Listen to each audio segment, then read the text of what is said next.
أعوذ بالله من الشيطان الرجيم. بسم الله الرحمن الرحيم.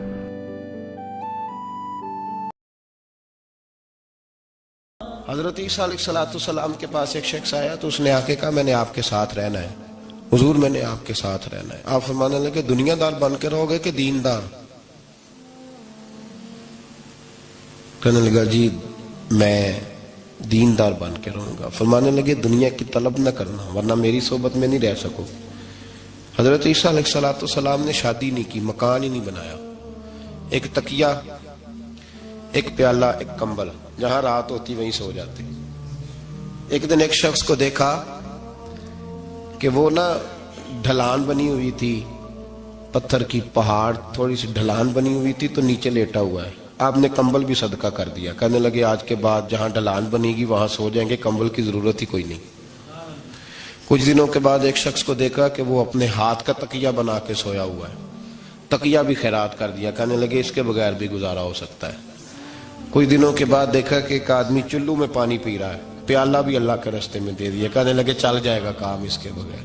پر میں دنیا دار بن کے نہ آنا، کہنے لگا نہیں صاحب میں دیندار بن کے آؤں گا۔ جناب عیسیٰ علیہ السلام نے رکھ لیا۔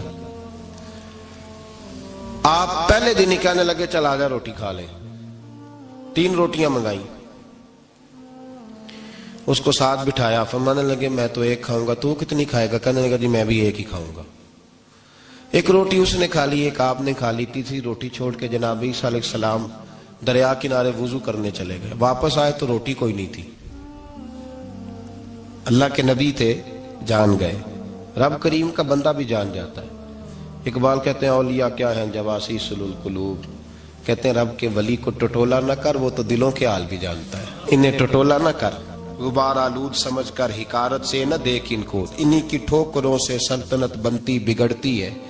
اور اقبال کہتے ہیں نہ تیگ و تیر میں نہ لشکر و سپاہ میں، نہ تیگ و تیر میں نہ لشکر و سپاہ میں، کہتے ہیں نہ تلوار میں نہ تیر میں نہ لشکر میں نہ فوجوں میں، نہ تیگ و تیر میں نہ لشکر و سپاہ میں ہے، جو بات مرد کلندر کی بارگاہ میں ہے، جو بات مرد کلندر کی بارگاہ میں۔ تیسری روٹی کدھر ہے؟ کہنے لگا حضور مجھے نہیں پتا۔ فرمانے لگے تجھے پتا ہے پر تو بتا نہیں رہا۔ کہنے لگا مجھے تیسری روٹی کا پتا۔ حضرت عیسیٰ علیہ السلام ایک ہرنی جا رہی تھی، اس کے ساتھ 2 بچے تھے، آپ نے ایک بچہ پکڑا، اس کو ذبح کیا، لکڑی جلائی، اس کو بھونا، اس کو بھی کھلایا، خود بھی کھایا، ہڈیاں جمع کر دی۔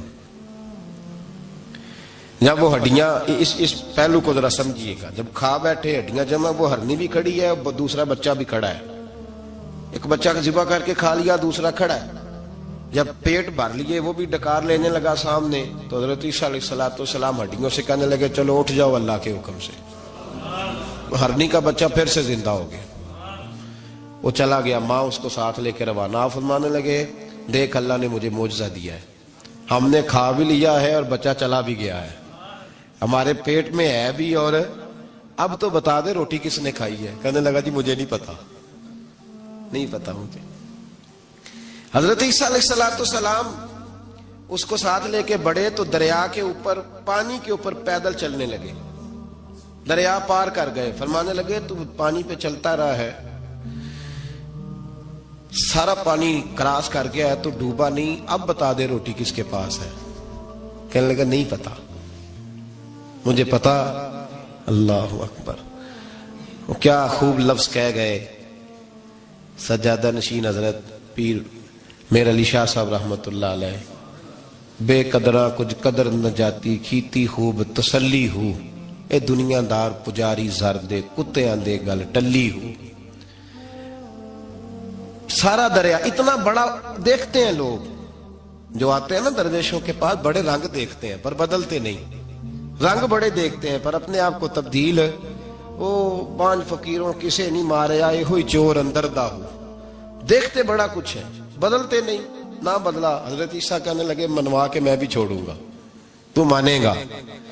آپ نے ریت کٹھی کی، ریت 3 حصوں میں ریت جمع کر لی، اور پھر اس پر کچھ پڑھ کے پھونکا تو وہ سونا بن گئی. 3 ڈھیریاں تھی ریت کی, پھونکا تو سونا بن گئی. آپ فرمانے لگے یہ سونا تیرا, ایک ڈھیری تیری ایک میری, اور تیسری اس کی جس نے تیسری روٹی کھائی ہے. کہنا جی میں ہی کھاتی, میں نہیں کھائی. یہ تیسرا اس کا حصہ جس نے تیسری, کہنے لگا میں نہیں کھائی ہے, مان گیا. ذرا بات کو سمجھیں. پانی پہ پیدل چلا ہے پر مانا دنیا دار ہے نا, مانا نہیں. ہرنی کا بچہ زندہ ہوتا دیکھا ہے پر مانا دنیا قابو آنے لگی ہے تو مان گیا ہے. کہنے لگا جی میں نہیں کھائی ہے. فرمایا او بھلے مانس, تجھے کہاں تھا دنیا داری نہ کرنا, تجھے جناب عیسیٰ کی صحبت ملے گی, پر تو ایک روٹی پہ رہ گیا یار. کہاں دنیا دار پجاری زردے کتیاں دے گل ٹلی ہو, کہاں رہ گیا. حضرت میاں محمد بخش صاحب رحمت اللہ تعالیٰ علیہ کو ایک شخص لے گیا ٹانگے پہ بٹھا کے, ٹانگے پہ. غلام رسول مہر صاحب نے لکھا ہے کہ وہ ٹانگے پہ بٹھا کے لے گیا, اور لے جا کے نا تو میاں صاحب حضور یہ زمین بھی میری ہے, یہ بھی میری ہے, وہ بھی میری ہے, یہ بھی میری ہے. بڑی اس نے تفصیل سنائی تو میاں صاحب فرمانے لگے بس کر یار, میں بڑی دیر سے سن رہا ہوں کہ تیرا بڑا کچھ ہے, بس کر. کہنے لگا حضور نہیں, یہ بھی تو میں نے تھوڑی دکھائی ہے, اور بھی میرے پاس بڑا کچھ ہے. تو آپ فرمانے لگے یہ بتا تجھ سے پہلے کس کے پاس تھا. چپ کر گیا. فرمایا اس سے پہلے کس کے پاس تھا. چپ کر گیا. کیا خوب فرمایا, کیا درویشوں کا کہنے کا انداز ہے, کیا خوب رنگ ہے, اور تشبیہ کس طرح کی اعلیٰ دیتے ہیں. دانش مندہ دا کم ناہی دل دنیا نہ لانا, اس ووٹی کئی خامند کیتے, جو کیتا سو کھانا.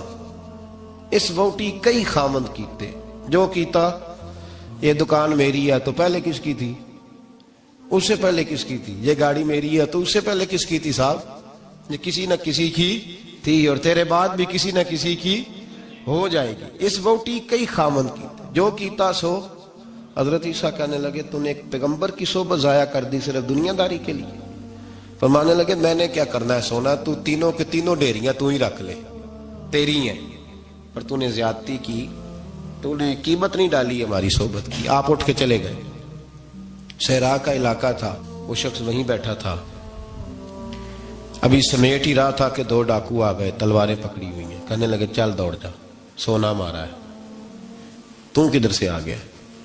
منت کی. کہنے لگا چلو مہربانی کرو, 3 حصوں میں ہے, 2 لے لو, ایک تو مجھے دے دو, ایک تو دے دو. منت کرنے لگا, وہ مان گئے. کہنے لگے چلو ٹھیک ہے. دوستی کر لی, نام پتہ پوچھ لیا, گفتگو ہونے لگی. تھوڑی دیر بیٹھے تو ایک دوسرے سے فرینک ہو گئے, بے تکلفی شروع ہوئی. تو کہنے لگے بھوک بڑی لگی ہے, روٹی تو لاؤ. ایک کو بھیجا, ڈاکوؤں میں سے ایک کو بھیجا کھانا لینے, وہ کھانا لینے چلا گیا. اب یہ دونوں پیچھے رہ گئے, ایک وہ روٹی کھانے والا اور ایک ڈاکو. تو آپس میں کہنے لگے یار یہ تیرا پوچھتا ہے وہ روٹی کھانے والا, تیرے اس کے ساتھ کیا تعلق ہے. کچھ بھی نہیں, ڈاکو سجن ہے. کہنے لگے ایسے اتنا سونا اسے دے رہے ہو, آتا ہے تو دونوں پکڑ کے مار دیتے ہیں اس کو, اور سونا دونوں آدھا آدھا بانٹتے ہیں. بالکل ٹھیک ہے, میرا کون سا چچا کا بیٹا ہے, چھوڑو. ویسے اس دور میں چچا کے بیٹے بھی پکڑ ہی لیتے ہیں اگر کبھی مسئلہ بن جائے تو. چلو جی فیصلہ ہو گیا. اب وہ جو گیا وہ بھی تو دنیا دار تھا نا, اس نے کھانا خریدا تو اس نے کہا میرا کون سا ان سے یہ رہنا ہے. اس نے روٹی میں زہر ڈال دیا. اس نے کہا میں ان کو ماروں گا اور سارے سونے پہ قبضہ کروں گا. حب الدنیا راست من کل خطیہ, ہر برائی کی جڑ ہے. وہ کھانا لے کے آیا, ابھی اس نے رکھا ہی تھا, دونوں نے حملہ کر دیا, پکڑا اور مار ڈالا. وہ مر گیا. اب یہ مزے سے بیٹھ کے روٹی کھانے لگے, سیر ہو کے پیٹ بھر کے روٹی کھائی. چند لمحے گزرے تو دھڑام سے روح پرواز کر گئی. حضرت عیسیٰ 1 گھنٹے کے بعد گزرے, 3 لاشیں پڑی ہیں اور سونا ویسے کا ویسا پڑا. ایس ووٹی کئی خامند کیتے, جو کیتا سو کھانا, سونا ویسے کا ویسے پڑا ہے. جناب عیسیٰ علیہ السلام کھڑے ہو کے اپنے حواریوں سے کہنے لگے اس کو کہا تھا تو صحبت حاصل کر, دنیا داری سے بچ. لیکن اس نے دنیا داری کو فوقیت دی, ایک پیغمبر کی صحبت کو فوقیت. آج نقصان یہ ہوا ہے کہ خود مرا ہے اور 2 لاشیں اور بھی اس نے ساتھ کٹھی کر لی. دنیا داری سے بچ جائیں. اے ایمان والو, آپس میں ایک دوسرے کا مال باطل طریقے سے نہ کھایا کرو, جھوٹ بول کر, ایک دوسرے کے مال ہڑپ نہ کیا کرو. لوگ جھوٹ بولتے ہیں, دھوکہ دیتے ہیں. تجارت کا جواز ہے شریعت میں ایک دوسرے کے ساتھ, لیکن روح بدل بدل کے اب تو اللہ معاف کرے وہ چیز جو دین سکھانے والی تھی اس میں دھوکہ ہے. درویش بن کے آتے, کہتے بابا آیا بھائی, بابا سارا کچھ جانتا ہے. اور بابے اللہ خیر کرے ایسے ایسے ملتے ہیں جو بچے آ کہتے ہیں اس نے سارا کچھ ہی بتا دیا جی میرا, وہ سارا کچھ ہی بابے نے بتایا. بابا آیا تھا تو کہہ رہا تھا تو ایسے بھی کرتا ہے تو ایسے بھی. تو جاتی دفعہ کیا ہوا ہے؟ جاتی دفعہ بابا جیب صاف کر گیا. ایسا ایسا دجل ہے, فریب ہے, فراڈ ہے. اب تو چلو قوم سیانی ہو گئی ہے, ورنہ کئی بابے تھے جو سونا دگنا کیا کرتے تھے. سنے ہوئے نا آپ حضرات, سونا دگنا کرتے کرتے وہ جو 1% تھا وہ بھی ساتھ ہی لے گئے. دجل کا مظاہرہ ہے, فریب ہے. بہت سارے لوگ اپنی باتوں کے زور پہ دھوکہ دیتے ہیں. میرے نبی پاک صلی اللہ علیہ وسلم نے فرمایا مومن نرم دل ہوتا ہے, رقیق القلب ہوتا ہے. گویا مومن دھوکہ کھا تو سکتا ہے پر دھوکہ دے سکتا مومن کی یہ شان ہی نہیں کہ وہ دھوکہ دے. اس کا ایمان یہ گوارا ہی نہیں کر سکتا. اس کی روحانیت میں اتنی طاقت ہی نہیں کہ وہ دھوکہ دے. کیوں؟ اس لیے کہ نبی پاک صلی اللہ علیہ وسلم نے فرمایا جو دھوکہ دے وہ ہم میں سے ہے ہی نہیں. من غشا, جس نے دھوکہ دیا, فلیس منا, وہ ہم میں سے, بولیے ہم میں سے. اور یہاں تبصرہ تو ہوتا ہے کہ وزیر اعظم دھوکے باز, صدر دھوکے باز, فلانا دھوکے باز. تو جس ریڑھی والے نے سامنے آم صحیح لگائے ہوئے ہیں موٹے موٹے, اور اندر اس نے سارا کچھ ہی رکھا ہوا ہے, تو وہ دھوکے باز نہیں؟ جو دکھا رہا ہے وہ دے گا بھی کہ نہیں؟ تو اس نے دکھانے کے لیے چیز اور رکھی ہوئی ہے اور دینے کے لیے, تو یہ دھوکہ نہیں؟ کیا صرف بڑا ہی دھوکے باز ہے؟ جس دکاندار نے بڑی ملمہ سازی کی ہے, لمبی چوڑی لائٹیں لگائی ہیں, بڑا اس نے سجا کے سوار کے تیار کر کے ہر شے رکھی ہے, اور جھوٹ کی نگری میں وہ لوگوں کے ساتھ لوٹ رہا ہے, ان کی آنکھوں کو چندھیا کے, وہ دھوکے باز نہیں؟ بالکل جائز کمائی کر رہا ہے. نبی پاک صلی اللہ علیہ وسلم نے فرمایا چیز جب تم بیچو تو اس کی زیادہ تعریف نہ کرو. جب چیز بیچو تو جو اس کے اندر نقص پایا جائے وہ گاہک کو بتاؤ. اگر تم وہ نہ, یہ ابن ماجہ کی حدیث ہے, فرمایا اگر تم نے چیز کا عیب گاہک کو نہ بتایا تو اللہ تم سے ہمیشہ ناراض رہے گا اور فرشتے تم پر لعنتیں برساتے رہیں گے. حضرت واصلہ بن اسکر رضی اللہ تعالیٰ عنہ حضور کے صحابی ہیں. اللہ اکبر. اچھا پھر عجیب تماشا ہے, لوگوں کا چیز خریدنے جاتے ہیں تو نقص نکالتے ہیں, اور جب بیچنے جاتے ہیں یہ ناراض نہ ہوئیے گا, یہ نیچے سے لے کے اوپر تک, چھوٹے سے لے کر بڑے تک, جو بھینس بیچنے جاتا ہے وہ بھی 4 دن اس کا دودھ نہیں دھوتا, کہتا ہے منڈی والا ہی چوئے گا. جس دن دودھ دھوئے گا اس دن نکلے گا 25 کلو, اور جب گھر جائے گا تو یہ تو میرا خیال دھوکہ نہیں. اس کو پوچھتے ہیں کیا بنا, کہتا اللہ نے سونی روزی دی ہے. تو کر کے کیا ہے تو؟ دھوکہ, فریب, فراڈ, دھوکے بازی. لوگ بڑوں کے بارے میں تو زبانیں کھل جاتی ہیں, بڑی باتیں ہوتی ہیں, تو اپنی صفائی کون دے گا؟ اپنے اوپر کون؟ میں کسی کی حمایت نہیں کر رہا, یہ بھی جلدی درجہ آ جاتا ہے فٹافٹ 1 منٹ میں. لوگ کہہ دیتے ہیں کہ محبت تو سیاست کا چلن چھوڑ دیا, ہم اگر عشق نہ کرتے تو حکومت کرتے. وہ معاملہ الگ ہے, لیکن مسئلہ یہ ہے میرے بھائی کہ دھوکے بازی ہر ایک کے لیے اسی طرح حرام ہے, ہر ایک کے لیے جس طرح کے اس کا حکم موجود ہے. حضرت واصلہ بن اسکر رضی اللہ تعالیٰ عنہ صحابی تھے. ان کے پاس ایک شخص گیا, اس نے جا کے نا تو ان کے گھر سے اونٹنی خریدی. امام بہقی نے لکھا ہے جب خرید کے لائے تو رستے میں ان کے بیٹے نے بیچی یا گھر کے کسی اور فرد نے جب خرید کے لائے تو جناب واصلہ بن اسکر رضی اللہ تعالیٰ عنہ کی ملاقات ہوئی. تو آپ پوچھنے لگے بھائی یہ تو اونٹنی میری ہے, میرے گھر سے خرید کے لائے ہو؟ کہا ہاں. فرمانے لگے تم نے کیا کرنا ہے اونٹنی کا؟ بک گئی, ٹھیک ہو گیا, ہوش میں عقل میں خرید کے لایا, بات ختم ہو گئی. بلکہ ہم تو کہتے ہیں, وہ لکھا ہوتا ہے دکانداروں نے, خریدا ہوا مال واپس. واہ جی واہ, یہ کس کا فتویٰ ہے؟ یہ خریدا ہوا مال واپس کس کا فتویٰ ہے؟ یہ ساڈا اپنا. ਕਹਿੰਦੇ ਨੇ ਏਡਾ ਔਖਾ ਤੈਨੂੰ ਮੜਿਆ ਤੂੰ ਫਿਰ ਲੈ ਕੇ ਆ ਗਿਆ। ਏਡੀਆਂ ਗੱਲਾਂ ਸੁਣਾ ਕੇ, ਏਡਾ ਸਿਆਣਾ ਸੇਲਮੈਨ ਸੀ, ਉਹਨੇ